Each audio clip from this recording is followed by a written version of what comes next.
2024 లేదా 25లో డిగ్రీ లేదా బీటెక్ చదివారా? సాఫ్ట్వేర్ జాబ్ కోసం ఎదురు చూస్తున్నారా? అయితే కోడ్ జ్ఞాన్ 100 డేస్ కోర్సులో చేరండి, జాబ్ సాధించండి. నమస్కారం లాభిశెట్టి మహేష్ గారు. నమస్తే అండి సిరి గారు. సరే, ఇప్పటిదాకా ఖర్చులన్నీ చేసాం, ఓకే ఫైన్. ఇప్పుడు కొత్త సంవత్సరం కూడా వచ్చింది. అట్లీస్ట్ ఇప్పటి నుంచి అయినా డబ్బుల్ని పొదుపు చేసుకోవాలి అని అనుకుంటారు. అండ్ అదే విధంగా మనం మాట్లాడుకుంటే ఫైనాన్షియల్గా స్టేబుల్గా ఉండాలి అనుకునే వాళ్ళు చాలా తక్కువ మంది ఉన్నారు అని చెప్పొచ్చు. మనం కూడా అలానే అనుకొని ఇన్వెస్ట్మెంట్ చేయాలి అంటే మనకు తెలియకుండా చేయడం వల్ల అందులో రిస్క్ లాస్ చూస్తూ ఉన్నాం. అలా కాకుండా ఫైనాన్షియల్గా స్టేబుల్గా ఉండడానికి అట్లీస్ట్ ఈ సంవత్సరమైనా నేను డబ్బుల్ని పొదుపు చేసుకోవాలి అనుకునే వాళ్ళకి ఏ విధంగా ప్లాన్ చేసుకుంటే బెటర్గా ఉంటుంది? ప్రతి ఒక్కరు కూడా ఈ 2026లో వాళ్ళ పర్సనల్ ఫైనాన్స్ అనేది కరెక్ట్గా ప్లాన్ చేసుకొని ఇప్పటివరకు చేసినటువంటి మిస్టేక్స్ మళ్ళీ చేయకుండా ఉంటే ఖచ్చితంగా ప్రతి ఒక్కరు కూడా వాళ్ళ యొక్క ఫైనాన్షియల్ గ్రోత్ అనేది చూడగలుగుతారు. ఇక్కడ ప్రాబ్లం ఎక్కడ వస్తుందంటే ఫైనాన్షియల్ లిటరసీ అనేది ఇండియాలో చాలా తక్కువ అండి. Everybody is earning good amount of money, ఇక్కడ మనకు ఇబ్బంది లేదు. బట్ ప్రాబ్లము ఫైనాన్షియల్ లిటరసీ అనేది కేవలం 27% మాత్రమే. అంటే they don't know how to manage their money, they don't know how to protect their money, how to multiply their money. ఈ విషయాలు తెలియకపోవడం వల్ల అందరూ సంపాదిస్తున్నారు, కానీ ఫైనాన్షియల్గా మళ్ళీ బ్యాక్లోనే ఉంటున్నారు. కాబట్టి ఈ 2026లో ప్రతి ఒక్కరు నేను చెప్పబోయేటువంటి 6 స్టెప్స్ ఇవి ఫాలో అవుతే ఈ 2026 సంవత్సరంలో మీ యొక్క పర్సనల్గా action takers only money makers. మీరు రెస్పాన్సిబిలిటీ తీసుకొని ప్రతి ఒక్కరు కూడా ఈ 6 రకాల స్టెప్స్ని మీరు ఫాలో అయితే మీ గ్రోత్ అనేది కనిపిస్తుంది. ఏంటి సార్ ఆ స్టెప్స్? ఫస్ట్ స్టెప్లో మన యొక్క ఇన్కమ్, మన యొక్క ప్రాఫిట్ ఏదైతే ఉందో దాని యొక్క బడ్జెటింగ్ అనేది చేయాలి. ఒక ఫార్ములా ఉంది, యూనివర్సల్ ఫార్ములా 50:30:20. మనకు వచ్చినటువంటి ఇన్కమ్ 50% నెసెసిటీస్కి స్పెండ్ చేయాలి, 30% వాంట్స్, 20% సేవింగ్స్ అండ్ ఇన్వెస్ట్మెంట్స్. ఇక్కడ మనకు తెలియాల్సిన విషయం ఏంటంటే నీడ్స్కి వాంట్స్కి డిఫరెన్స్ ఏంటి. నీడ్స్ అంటే విచ్ కాంట్ బి పోస్ట్పోన్డ్, ఏదైతే మనము మళ్ళీ వాటిని పోస్ట్పోన్ చేయడానికి అవకాశం లేనటువంటివి, అంటే అవసరమైనవి, నిత్యావసరాలు, వీటి ఖచ్చితంగా మనం కేటాయించాల్సిందే. వాంట్స్ అంటే మనం పోస్ట్పోన్ చేసే అవకాశం ఉంది. కోరికలు, మూవీకి వెళ్ళేయడము, అవుటింగ్ వెళ్ళడము, బయట డిన్నర్ చేయడము, షాపింగ్ చేయడం, ఇవన్నీ కూడా పోస్ట్పోన్ చేసే అవకాశం. కాబట్టి మీరు రాసుకోవాలి, నేను 50% మాత్రమే నీడ్స్ కేటాయిస్తాను, అవునా, ప్లస్ 30% మాత్రమే వాంట్స్ కేటాయిస్తాను. ఏదైనా మనం పోస్ట్పోన్ చేసే అవకాశం ఉంటే పోస్ట్పోన్ చేసుకుంటాను. ఈ విధంగా బడ్జెటింగ్ అనేది చేయాలి. ఈ బడ్జెటింగ్ చేయడం వల్ల ఆటోమేటిక్గా మన యొక్క హ్యాబిట్స్, మన యాక్షన్స్ అనేది మారిపోవడం జరుగుతుంది. ఎప్పుడైతే మన యాక్షన్స్ మారిపోతుంటాయో మన గ్రోత్ అనేది కనిపిస్తుంది.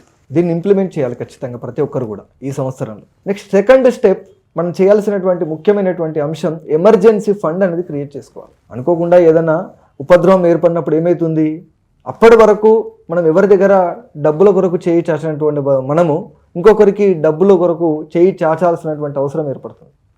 ఎందుకని మన దగ్గర క్యాష్ లేదు, ఇన్కమ్ ఆగిపోయింది కదండి. కాబట్టి ఒక 6 months ఏదైతే మనకు ఫర్ ఎగ్జాంపుల్ 60,000 రూపీస్ శాలరీ ఉందనుకోండి, 50% నీడ్స్ అంటే ఎంత, 30,000 రూపీస్. 30,000 into 6 months 1,80,000 రూపీస్ మనం ఏం చేయాలి, ఖచ్చితంగా ఒక ఎమర్జెన్సీ ఫండ్ అనేది తయారు చేసుకోవాలి. అప్పుడు మనకి ఇన్కమ్ ఏదైనా ఒక ఉపద్రవం వల్ల ఆగిపోయినా మనం ఆ 1,80,000 నుండి మన డైలీ ఎమర్జెన్సీ నీడ్స్ వాడుకోవడానికి అవకాశం ఉంటుంది. మరి ఎలా ఈ ఎమర్జెన్సీ ఫండ్ క్రియేట్ చేసుకోవాలి? మనం అక్కడ వాంట్స్కి 30% అన్నాం చూడండి, దాంట్లో ఒక 10% అనేది ఎమర్జెన్సీ ఫండ్ క్రియేట్ చేసేంత వరకు వాడండి. ఓన్లీ 10%తో సాధ్యమవుతుంది అంటే 60,000 శాలరీ అంటే 6,000 రూపీస్. మరి 6,000 రూపీస్తో 1,80,000 ఎప్పుడు తయారవుతుంది? కేవలం దీనితోనే కాకుండా ఎప్పుడైనా మనకు బోనస్ వచ్చినా, అడిషనల్ ఇన్కమ్ ఎప్పుడైనా వచ్చినా దాన్ని ఇన్కమ్ ఎమర్జెన్సీ ఫండ్ తయారు చేయడానికి వాడండి. అది 1,80,000 తయారయ్యేంత వరకు యూటిలైజ్ చేయండి. ఆ తర్వాత అప్పుడు ఆ ఫండ్ క్రియేట్ అయ్యాక అప్పుడు మీరు మిగిలిన వాటికి మీ యొక్క బోనస్ కానీ మీ యొక్క అడిషనల్ ఇన్కమ్ కానీ మీరు స్పెండ్ చేసుకోవచ్చు. ఇది సెకండ్ స్టెప్. థర్డ్, మనం చేయాల్సినటువంటి ముఖ్యమైనటువంటి ప్లాన్ గోల్ ఓరియంటెడ్ ఇన్వెస్ట్మెంట్ అనేది చేయాలి. చాలామంది చేసేటువంటి మిస్టేక్ ఇది. అంటే గోల్స్ అనేది మనకి ఎలా ఉంటాయి, లాంగ్ టర్మ్ గోల్స్ ఉంటాయి కదండి, మిడ్ టర్మ్ గోల్స్ ఉంటాయి, షార్ట్ టర్మ్ గోల్స్ ఉంటాయి. For example short term goal, ఒక కార్ తీసుకోవాలనుకుంటున్నారు, అవునా, మనం ఏం చేయాలి, స్టాక్ మార్కెట్లో ఇన్వెస్ట్ చేసాం అనుకోండి మన డబ్బుని, మనం దాంట్లో గ్రోత్ అనేది కనిపించదు. అప్పుడు మనం ఏం చేయాలి, ఆర్డీ తీసుకోవాలి, ఆర్డీలో ఇన్వెస్ట్మెంట్ చేయడం. కొద్దిగా మంత్లీ అని ఇన్వెస్ట్మెంట్ చేసుకొని ఒక 2-3 ఇయర్స్లో మనకు కార్ అవసరం ఉంటుంది కాబట్టి మళ్ళీ దాన్ని విత్డ్రా చేసుకొని మనం కార్ తీసుకోవాలి. షార్ట్ టర్మ్లో కాకుండా మిడ్ టర్మ్లో కొన్ని అవసరాలు ఉంటాయి. పిల్లల చదువు గురించి మనం ఏం చేయాలి? లిక్విడ్ మ్యూచువల్ ఫండ్స్లో మనం ఇన్వెస్ట్మెంట్ చేయాలి. ఆ యొక్క 5-6 ఇయర్స్లో మనకి ఏదైతే అవసరం ఉందో అప్పుడు వచ్చేటువంటి రిటర్న్స్ ద్వారా మన యొక్క ఫైనాన్షియల్ గోల్స్ను మనం రీచ్ అవ్వడానికి అవకాశం ఉంటుంది. లాంగ్ టర్మ్ గోల్స్ ఉంటాయి, రిటైర్మెంట్ ప్లానింగ్, ఎన్పిఎస్లో ఇన్వెస్ట్మెంట్ చేయాలి, ఈక్విటీ మ్యూచువల్ ఫండ్స్లో ఇన్వెస్ట్మెంట్ చేయాలి. కాబట్టి మన యొక్క ఫైనాన్షియల్ గోల్స్కి అనుగుణంగా మన ఇన్వెస్ట్మెంట్స్ అనేది చేయాలి. అంతేగాని ఒకే వైపు మనం ఇన్వెస్ట్మెంట్ అనేది చేసినట్లయితే ఆ గోల్స్ని రీచ్ అయ్యేటువంటి అవకాశాలు తక్కువగా ఉంటాయి.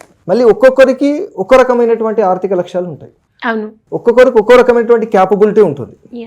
కాబట్టి దీన్ని కాపీ పేస్ట్ చేయదు. కాపీ పేస్ట్ చేస్తే మనకు అందరికీ వచ్చే సెట్ అవ్వదు, ఫ్రూట్స్ అనేవి రావు మనకు. మళ్ళీ ఒకే సెక్టార్లో ఇన్వెస్ట్మెంట్ చేయొద్దు. అంటే మొత్తం మన మనీ అంతా రియల్ ఎస్టేట్లో ఇన్వెస్ట్మెంట్ చేయడము, గోల్డ్లో ఇన్వెస్ట్ చేయడము, సిల్వర్లో ఇన్వెస్ట్ చేయడము, ఇలా చేయకూడదు. అందుకే వారెన్ బఫెట్ గారు అంటారు, don't put all your eggs in one basket. Diversified portfolio ఉండాలి. డైవర్సిఫైడ్ పోర్ట్ఫోలియో ఉన్నప్పుడు మాత్రమే మనకు మంచి రిటర్న్స్ రావడానికి అవకాశం ఉంటుంది. నెక్స్ట్ 4th స్టెప్లో మనం చేయాల్సింది ఏంటంటే ఖచ్చితంగా ఒక 2-3 సోర్స్ ఆఫ్ ఇన్కమ్ అనేది క్రియేట్ చేసుకోవాలి. ఒక సింగిల్ సోర్స్ ఆఫ్ ఇన్కమ్ అనేది మనం ఇప్పుడున్నటువంటి ఎక్స్పెండిచర్స్ని, లైఫ్ స్టైల్ని మనం ఈక్వల్ చేసుకోవడానికి చాలా కష్టమవుతుంది. కాబట్టి తమ యొక్క స్కిల్, నాలెడ్జ్ కొద్దిగా పదును పెట్టి ఎన్నో రకాల అవకాశాలు ఉన్నాయండి.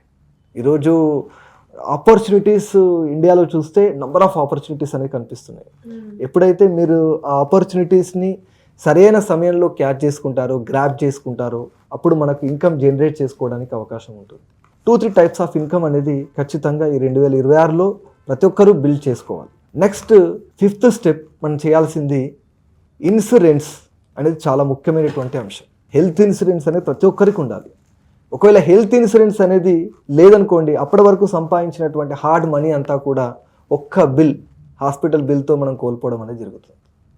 ఈ హెల్త్ ఇన్సూరెన్స్ అనేది తీసుకునేటప్పుడు ఆ క్లెయిమ్ ఏ విధంగా చేస్తున్నారు, అదేవిధంగా నెట్వర్కింగ్ హాస్పిటల్స్ ఎన్ని రకాలుగా ఉన్నాయి, ఆ రూమ్ రెంట్ లిమిట్ ఏమైనా ఉందా, ఇలాంటి అన్ని రకాల కండిషన్స్ చూసుకొని కంపేర్ చేసుకొని ఒక మంచి హెల్త్ ఇన్సూరెన్స్ పాలసీ అనేది తీసుకోవాలి. కుటుంబ సభ్యులందరికీ ఉపయోగపడేటువంటి పాలసీ తీసుకోండి. అప్పుడు మీరు ఇప్పటివరకు సంపాదించినటువంటి మనీ కోల్పోకుండా ఉండటానికి అవకాశం ఉంది. వారెన్ బఫెట్ గారు ఒక 2 రూల్స్ చెప్తారండి. Number 1, don't lose your money అంటారు. Second rule, don't ignore first rule అంటారు. లైఫ్లో సంపాదించడం ఎంత ముఖ్యమో కోల్పోకుండా ఉండటం కూడా చాలా ముఖ్యం కదండి. కాబట్టి హెల్త్ ఇన్సూరెన్స్ అనేది చాలా ఇంపార్టెంట్. దాంతోపాటు టర్మ్ ఇన్సూరెన్స్, ఎందుకంటే కుటుంబ పెద్ద పైన ఆధారపడి ఆ ఫ్యామిలీ అంతా కూడా డిపెండెంట్స్ ఉంటారు. కాబట్టి వాళ్ళు ఒకేసారి నీకు ఏదైనా జరిగితే రోడ్డున పడకుండా ఖచ్చితంగా ఒక టర్మ్ ఇన్సూరెన్స్ అనేది ఉండాలి. ఇయర్లీ వచ్చేటువంటి ఇన్కమ్, నీ శాలరీ ఎంతైతే ఉందో ఇంటూ 20. ఫర్ ఎగ్జాంపుల్ నువ్వు ఇయర్లీ ఒక 10 lakhs సంపాదిస్తే ఇంటూ 20 అంటే 2 crores రూపీస్ నీకు క్లెయిమ్ వచ్చే విధంగా టర్మ్ ఇన్సూరెన్స్ పాలసీ ఉండాలి. అప్పుడు ఏ పరిస్థితిలో అయినా సరే ఏది జరిగినా నీ కుటుంబం అనేది రోడ్డున పడకుండా ఉండే అవకాశం ఉంది. ఇలాంటి సెక్యూరిటీ అనేది నువ్వు ఇవ్వాలి. ఈరోజు నువ్వు ₹1,00,000 సంపాదిస్తున్నావా, 10 లక్షలు సంపాదిస్తున్నావా అని కాదు, నీ యొక్క కుటుంబ సభ్యులకు నువ్వు ఎంత సెక్యూరిటీ ఇస్తున్నావు అనేది ఇక్కడ చాలా ఇంపార్టెంట్.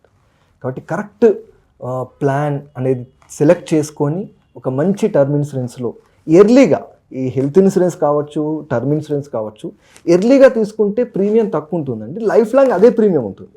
ఒక ఏజ్ పెరిగాక తీసుకున్నాం అనుకోండి, ప్రీమియం అనేది ఎక్కువగా ఉంటుంది. ఇది ముఖ్యమైనటువంటి అంశం. Great sir. నిజంగా కూడా ఇంకా చాలా మందికి కూడా మీరు అన్నట్టుగానే, అంటే సెక్యూరిటీ అంటే కేవలం సెక్యూరిటీ పరంగానే కాదు, ఫైనాన్షియల్గా కూడా సెక్యూరిటీ ఉండడం చాలా కేసెస్లో మనకి ఇది చాలా బాగా ఉపయోగపడుతూ ఉంటుంది.